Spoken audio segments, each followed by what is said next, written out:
Thanks for staying. I'm Francisca Kakra-Forson and you're watching Joy News today. The coalition of MPP youth groups have endorsed the decision by the party's National Executive Committee to suspend Chairman Paul Afoko. The group at a news conference a while ago in the Upper East Regional Capital, Bolgatanga, from where our correspondent Albert joins us, had the meeting. Now, good afternoon to you, Albert. So, what reasons have been given by the coalition for supporting Paul Afoko's suspension? Well, these youth are saying that when the opportunity came for Paul Afoko to be elected as the chairman of the party, they were very happy about it because for the first time, a Northerner was going to be chairman of the New Patriotic Party, and so they had always supported Paul Afoko. But they are saying that after he started his regime, it turned out that Paul Afoko, according to them, was using some divisive tactics to operate his office. And that led to some of them, the youth of the party, to be aggrieved. Now, they cited reasons such as Paul Afoko's attempt to remove the invisible forces, that is the security of the MPP from the party office. They've also cited the fact that he took a unilateral decision to remove party communications directors such as Perry Okujeto and Opari Hammond. And some of these things brought the party into public disrepute and also armed their political opponents with tools to attack the party. And they've also said that, more importantly, they think that it was Paul Afoko's divisive tactics that led to the attack on Adams Mahama, which subsequently led to his demise. And so they think that the party has taken a good decision to suspend Paul Afoko. Albert, sorry to butt in, we know the party talked about certain things he engaged in as being unconstitutional. These allegations they are making with regards to what they say is his involvement in the death of a chairman in the region. What evidence are they putting up for this allegation? Well, what they have said is that these are things that happened under Paul Afoko's regime. And for them as youth of the party, they had been, they were not happy about these things. And, for Paul Afoko to now be removed, indefinitely suspended, means that it's something, it's a good decision the party has taken. And for that matter, they support it. They haven't really given any evidence whatsoever. They're only saying that ever since he took over office, some of these things happened under his watch. And for that matter, they think that his regime has not been good as far as the reputation of the MPP is concerned. Veryl, you were just about making a second point before I butt in, so can you resume that? Yes, so one thing they have also said is that also it doesn't speak too well, even though there is no evidence to suggest that Paul Afoko is involved whatsoever in the attack of Adams. The fact that his brother is one of the suspects in the case doesn't augur well for the reputation of the MPP. And so they think that this is the time the party has taken a good decision that will prevent the name of the party from getting into further disrepute. But one thing they have also said is that if Paul Afoko should go through the right channels to get his name cleared and the party decides to reinstate him, they will support the party in that regard and continue to give their support for Paul Afoko. But for now, they support the decision to indefinitely suspend him. Very well. Quickly, before I let you go, we understand this is his home region. Can you tell us the reactions about his suspension? Well, for these youth, when the issue of Adams Mahama happened, especially these youth groups, one of them called Holland Base, the other one is called Atlantic, there's Dazota, and a few other youth groups. These groups had been in the front, leading and calling for the removal of Paul Afoko and Kwabena Jipong at that time. And so the reaction for me, who has been following the story from the very beginning, is not surprising because these youth had always been unhappy about Paul Afoko and his leadership. We'll leave it here. Thank you very much. That's Albert Sorry from the Upper East region. Well, embattled chairman Paul Afoko has come out to say he will not heed the flag bearer's call, seeing that the meeting that led to his supposed dismissal was unconstitutional. In an interview with Joy News earlier this morning, spokesperson for Mr. Afoko, Nanayao Osei, said Mr. Paul Afoko still sees himself as party chair and will continue to conduct his duties as chairman of the MPP regardless. The Legislative Committee purports to sit and take a decision. Even on the 21st of October, when the decision was supposed to have been taken, the Disciplinary Committee didn't have a quorum. On the said day? Yes, because the committee needed 5 persons to have a valid meeting. On the 21st, the committee had 4 persons. They managed to get a 5th person who was not, and is not a member of the committee, in the person of MP for Takwan Swahim, Gifty Eugenia Kusi. So to you, that decision even doesn't hold in the first place? That is the point. Like I said, the flag bearer is saying all party faithful should uphold the NEC decision. What does that mean exactly? That is an opinion from the flag bearer. That is an opinion from the flag bearer. He would wish that party people respect the whatever the so-called NEC did. So by that, it's a call from him. By that, he can only call. By that, he does. I cannot, and other party members cannot accept a decision that was not validly taken, or legally taken, or constitutionally taken. But such a call from the flag bearer of the party obviously carries a lot of weight. If you say so. Does it not? No, that's what you are saying. I've just given you an opinion that it is not wrong for the flag bearer to say people should respect the decision of the so-called NEC meeting. That is the point. So why do you ask me that his opinions carry weight? Whether they carry weight or not, I am sitting here telling you that nobody can tell me to respect an illegality. Nobody. With all respect to you, I'm a party member. If you tell me to do something and it is illegal, you think the fact that I've been asked by a senior person in the party to do it, I shouldn't think that, look, or I shouldn't consider the legality or otherwise, the constitutionality or otherwise of whatever I'm being asked to do. And I'm seated here telling you, so long as the decision is irregular, improper, unlawful, unconstitutional, I will not respect it. Mr. Afoko also not respect it, you're saying? That is what I'm telling you. Still on the subject, Executive Director of the Institute of Governance and Security has described the MPP flag bearer Nana Akufo-Addo's call on the party faithful to abide by the NEC decision to suspend the party's chairman Paul Afoko as immature. Speaking earlier on News Desk, David Agbe said Nana Akufo has shown to a large extent that he lacks the requisite qualities to unite the MPP going into next year's general elections. In fact, the intervention by Nana Akufo is also not well calculated. That he is saying that people or the Paul Afoko camp and other group of people should respect the decisions by the National Council, which I think that it is a flawed argument to start with. When you look at the MPP's constitution or study the MPP's constitution, before such thing could be done, they should have a consensus coming from almost about 70 people who constitute the national executive. This decision that was actually taken was almost about 11 people. And so 11 people does not constitute a national executive council. I mean, they should be able to study their own political constitution very well. Whether 11 people constitute a national council member.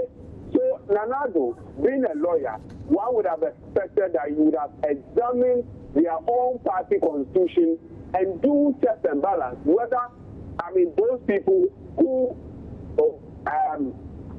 suspended Paul Afoko actually constitute a national executive, or they form a legitimate forum, because this forget that Paul Afoko is an elected officer.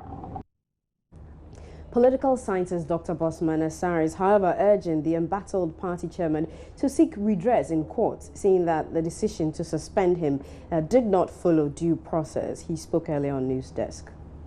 The thing we must understand is that as a country, we are operating our country based on the constitution, the fundamental law of the land. And all the various political parties also have their laws. They are operating with a particular document, their constitution. So if even a decision has been taken and somebody is not wholly happy with that particular decision, there are remedies, there are ways and means to use to be able to address the grievance. It is there for individuals. They take action against you. If we are not satisfied with it, let's look at the appropriate authorities or appropriate committees that can look at it. So as it stands now, if we say the National Executive Committee acted based on an illegality or they acted unconstitutionally, let's get a competent body to look at it. And if they come out, indeed, the National Executive Committee acted inappropriately, etc., then we'll get to understand. So it's too early for anyone to conclude that they acted unconstitutionally, etc. The constitution of the party is there, and we have been hearing Mr. Afoko is entertaining the idea of going to the court system or using the internal structures of the party. Let's allow this process to unfold. Once it unfolds, then we'll get a clearer picture whether something was done inappropriately or appropriately. So I think for anyone who will conclude that the flag bearer has acted unconstitutionally, has supported an unconstitutional action, I think it's too premature to make such an assertion. We're staying with the NPP and the suspended chairman, Paul Afoko. We're joined in the studio by my Joy online editor, Malik Dabo, who has been monitoring an interesting conversation this morning between one Alhaji Sulemana, who is a member of the National Council of Elders of the party, and also one of the two petitioners, and of course, lawyer for Paul Afoko. Tell us what they've been saying, Malik. Well, Alhaji Irimia's case generally is that they have done everything to try and get Mr. Afoko to, in his own words, stop, to change his ways.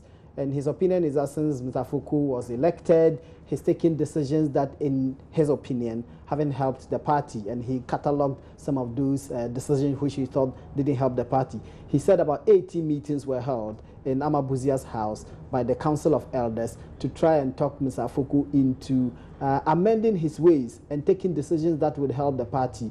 In his view, the chairman didn't listen. So at the regional level, you know that Paul Afoko comes from the Upper East region. He comes from the Bosa district of the Upper East region. He's a Bosa by tribe. So the party elders in the region, led by the chairman of the Council of Elders, C.K. Tedam. C.K. Tedam himself was a member of the Council of State under Kufuor's government, and he is a chairman of the Council of Elders of the NPP. So C.K. Tedam, Alhaji Yeremia himself, including other elders of the party in the Upper East region, they invited Paul Afoko to a meeting in the house of the former Upper East Regional Minister, Mahami Salifu.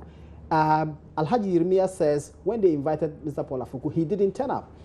They sent an emissary to go and talk to him. He told the person he was busy and that if he found the time, he would come to them. He said all of these things came together to indicate to them that he was not willing to listen. So he had to take the extraordinary decision to file a petition with the disciplinary committee of the party to discipline him, i.e. to call him to order and to suspend him if need be.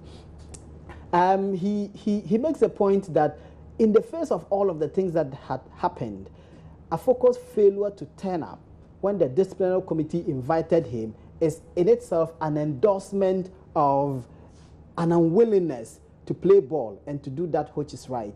Afoko's lawyer replied and said, of course, we attended the invitations of the disciplinary committee. We went for the first meeting and we told them that Afoko was unwell. The second time he was still unwell, we went and told the committee that he was unwell. We produced a medical certificate showing that he was unwell.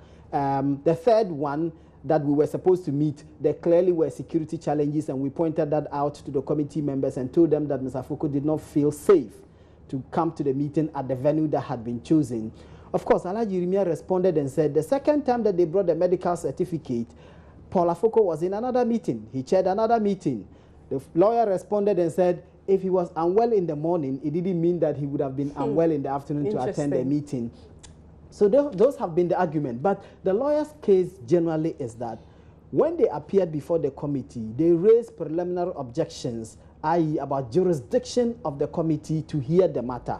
And they said this case was not ruled upon. To the extent that the committee members did not rule upon the jurisdictional issue that they raised, it was not necessary for Paul Afoko to appear in person, because even if he appeared in person, they would not have gone into the merits of the petition unless the preliminary objection they raised had been heard. So that's how come the lawyer for Paul, or the Afoko side, is saying that the suspension is unconstitutional? Well, it's unconstitutional because their view is that the matters were not even gone to, and the matters were not gone into because their preliminary objection was not ruled on. And if it had been ruled on, they would have known what the next action to take is. So what they want to do now is for Afoko to exercise his right under the MPP's constitution to decide whether he's going to appeal against this decision, which they call a sham, or not. And he has 21 days within which to do that by the party's constitution. But we are getting hints that he may want to go to court.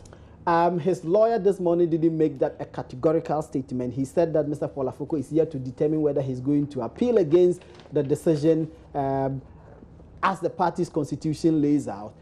If he does so, he has 21 days within which to appeal. He hasn't decided yet whether he wants to go to court to challenge that decision. Of course, a member of the council, a member of his legal team did tell us on News File on Saturday that to the extent that the decision itself was a sham, they were preparing to go to court to challenge it because in their view, Mr. Paul Afoko is still in charge. And of course, he's still in charge because the party's own constitution says when this decision is taken against you, you have 21 days within which to appeal. In the pendency of these 21 days, he still legally can be regarded as the chairman of the MPP. Whether he can function as a chairman is another argument altogether. Okay, the clock is ticking. We are counting the 21 days to see what happens. But thank you very much, Malik Dabu. He is editor for myjoyonline.com. Now, some residents of Ketu South this morning took to the streets to demonstrate against the disqualification of 2 aspirants from contesting NDC parliamentary primaries. The angry protesters believe the 2, Albert Zega and Jim Morty, were disqualified because of incumbent MP Fifi Kwete, who is seeking re-election. Spokesperson for the group, David Kwame Senanu, says everyone should be permitted to contest. Ivy Seto, GR reporter, joins us on the telephone for more. Ivy, good afternoon to you. What's the latest on the demonstration? Well, according to these demonstrators, they said they believe they are imposing the minister on them. That's the incumbent MP Fifi Kwete on them. They want the NDC party to make sure that all the people who filed to contest, they don't want anyone to drop. And so that is what they want right now. So they will demonstrate until those 2 people, Albert Ziga and Jim Morty, are brought back to the race. Because according to them, there are no developments going on in the municipality. And now they believe, the youth and the residents believe that they are imposing the minister 50-50 on them, that something urgent must be done. Ivy, let's talk about this imposition of Mr. Kwete. Did the party or did anybody do anything to suggest that the incumbent is being imposed on them? I don't get it. Okay, this claim that Fifi Kwete is being imposed on the seat is mainly because of the disqualification of the 2 other contenders? No other reason?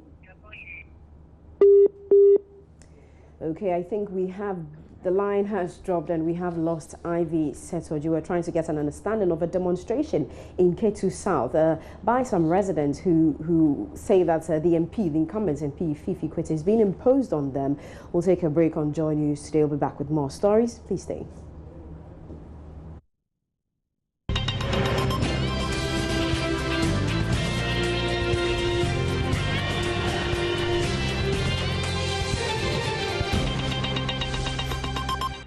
Hello again, you're watching Joy News Today with me, Francisca Kakra-Forson.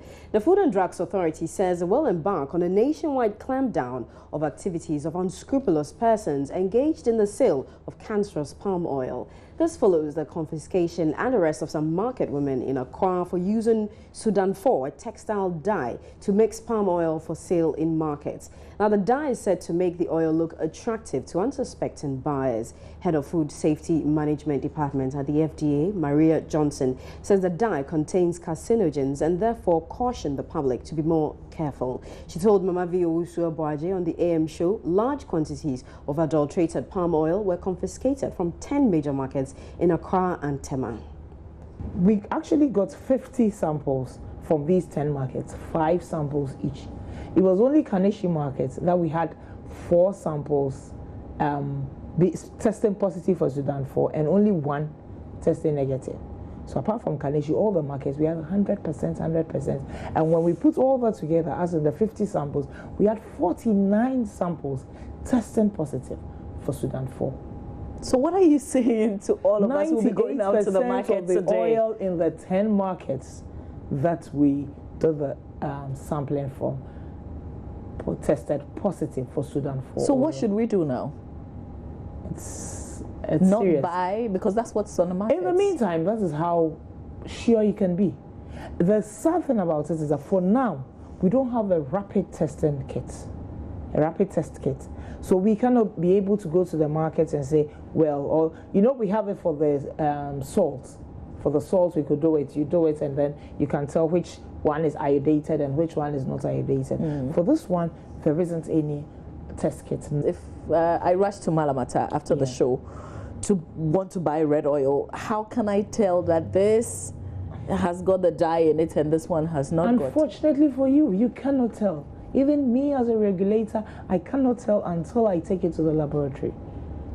So that is a dicey issue, and that makes it very scary and more difficult. So what's the advice? Should we continue to buy or we wait till? For now, you know, the good thing about palm oil is that you can always get a substitute. The cooking oil, what we call the cooking oil. But this is Ghana. You know, we and our tastes. You know? I mean, when you do contour, Ghana next to you. You want the red oil. You can use your cooking oil. Just add a little bit of tinned tomatoes, you know, and that'll be fine. A lot of people say the taste won't be the same. I mean, remember you're putting the Kobe in it as well. So you know what I do? I do my palm soup and take off the oil on top of the palm soup. I use it for the things I would want to use the palm oil for. And that's fine. Or if I don't have enough of that oil from the palm soup, some cooking oil will do. For now, wait, let us clean the system, and then you can we're just going to destroy all the ones on the market. So for now, if consumers will bear with us, just hold on, and then we can clean the system. It's a lot of the problem is with the consumers as well. Consumers have this lackadaisical attitude, this kind of behavior. Their attitude must change. You know, sometimes they go like, oh, we've been eating this for how long? After all, what's cancer? If you will die, what is it? Cancer, if cancer kills you, what's a big deal? You know, sometimes that's how some of the people react. So let me ask, has anybody died directly as a result of consumption of these oils? No, we have no data on that. We haven't done that. And that's where in Ghana a lot of the problems come from, because we don't really build data and all that. What's going to happen to these women? We've already handed them over to the CID headquarters. Mr. Hupoti is the head of that CID, the Narcotics Control Unit. So they are with them. They are jailed. Actually, the driver was even in cells for about 48 hours and then bailed, and they are reporting to them. The CID is handling that, and they will be prosecuted. But the point is clearly that if you offer food that is unwholesome or even has a poisonous substance or a harmful substance, you have committed an offense. Why don't you stop the sale of the oil on the markets, you know, from today? Because if I go and I get it, I would buy it. Not everybody can hear us right now. But remember that I said 98%. There is always a 2% as well. So it's not. So but the difficulty and the challenge is the fact that I wouldn't know which one contains. And the same difficulty and the challenge is with us too. I said we don't know which one contains it or not for now. So we cannot just stop selling until we have the evidence. So the ones that we have the evidence, we have arrested them and we are continuing arresting them. Well, be careful next time when you go to the market. But at this point, we'll take a break and get the latest in business.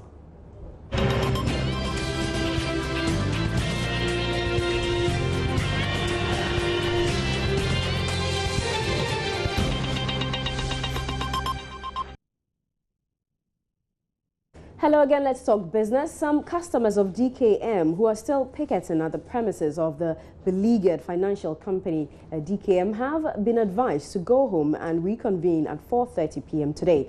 This is to enable the leaders properly write to the police to demonstrate. Now, last Friday, these customers rioted at DKM for the delay in payment of their investments. The timely intervention of a combined team of police and military averted extra damages after smashing the glass doors and windows of the building. That's what happened. Now, the four leaders wrote on Friday asking permission to demonstrate, but upon hearing from the police regional commander the implication of the letter covering only them, they have decided to write to cover all customers since they all would be involved in the demonstration.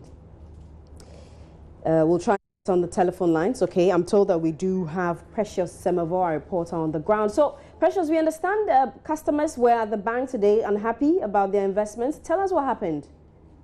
Yes, even as we speak, some of them are still at the bank, hoping to hear a word or two from management of the bank. Now, all this is happening because they believe that their investment needs to be given to them. The promise and fail has been ongoing for far too long, and this time around they are not taking no for an answer. Now, even this morning, after the leaders advised them to go back and then return at 4 p.m., some of them are not taking kindly to that. They are still here waiting up to that 4:30 to hear from what the leaders will be bringing from the police commander's office. So that is the situation here. They are still waiting, hoping to get their money. Very well. Precious, what information are we getting from the management of DKM? Well, management, they've not been forthcoming with information as to where to convince or to calm down the customers who are here for their money.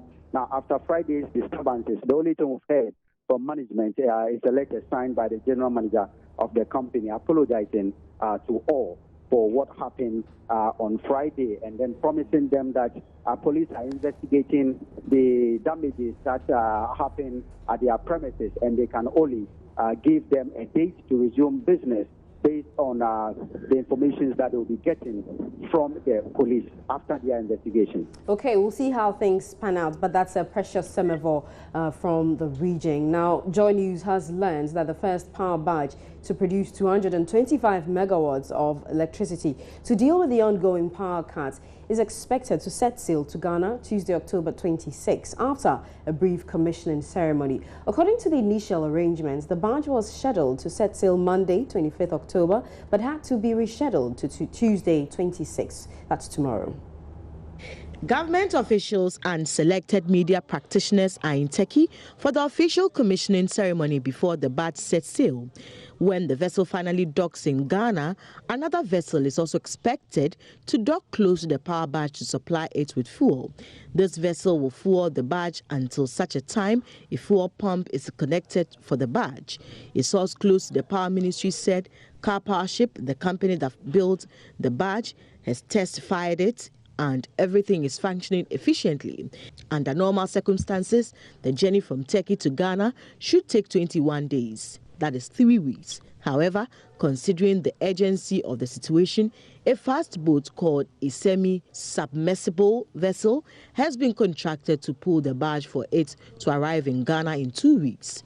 Government has also instructed Car Powership to increase the capacity of the second barge from the initial 225 megawatts to 400 megawatts. This means government has increased the power expected from the two barges by an additional 175 megawatts, from the initial 450 megawatts to 625 megawatts. Groundworks at the location where the power barge should dock in Tania is expected to be completed by the end of this month. The second barge to produce 400 megawatts is expected to be delivered by the end of the first quarter of 2016. The power barges were originally scheduled to dock at Tema Port in the first quarter of this year. This was rescheduled to September 2015, but government failed to meet the first two timelines for the arrival of the barges. That's it for business. Sports is next with Baba Tando.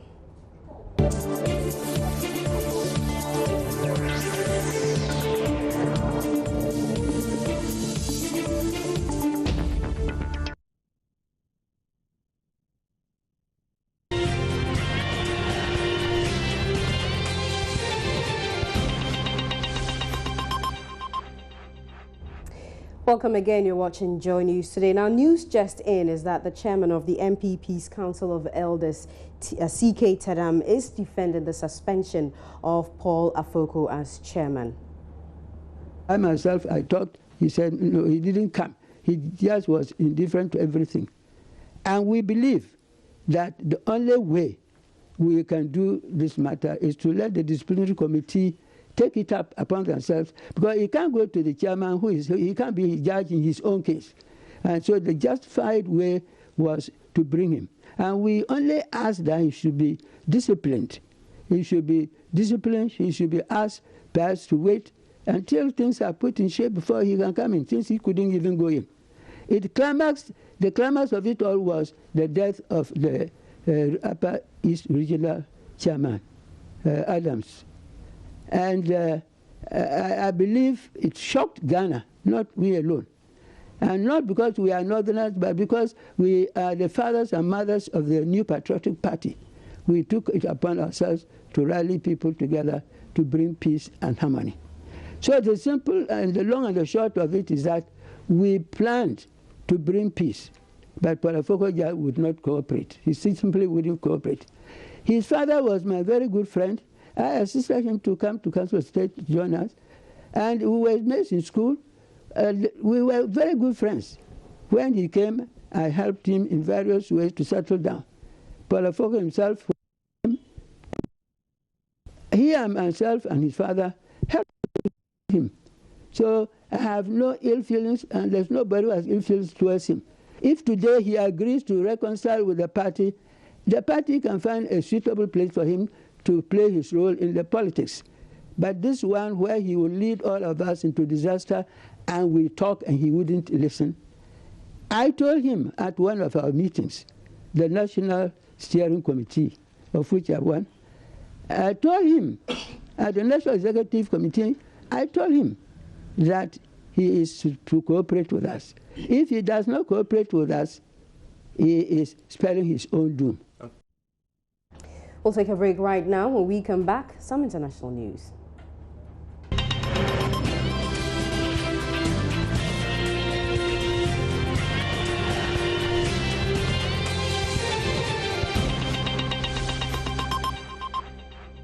Entertainment News, we're joined by Gladys Oseo Radio. Hello, Gladys. Hi, how are you? I'm well, and you? I'm good, thanks. Great. What did you do over the weekend? I was very eventful. At least one thing I did that I'll be telling you about is the continuation of the royal marriage. Okay, and it's been 2 weeks since they did the traditional. No, yes, just Thursday, and it will be exactly 2 weeks. But of course, that was a traditional marriage. Now this is the church.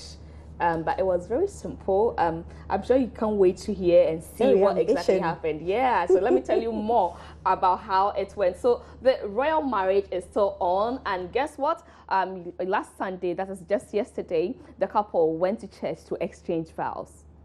The royal wedding, which has received huge media attention in Ghana and was attended by some A-list personalities, including former President John Agyekum Kufuor, is yet to wrap up with the marriage formalities. The couple on Sunday, the 25th of October, formally exchanged vows. The ceremony was officiated by Pastor Pierre J. at the Trinity Baptist Church near IPS, Accra.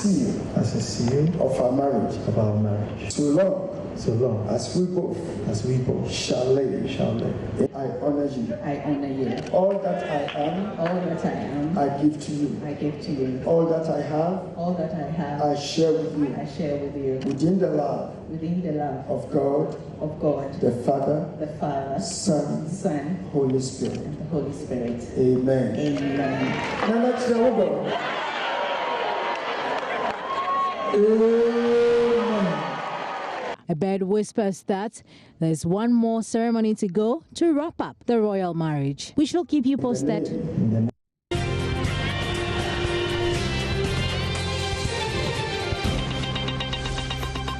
Quickly before we go, you can log on to myjoyonline.com for more news.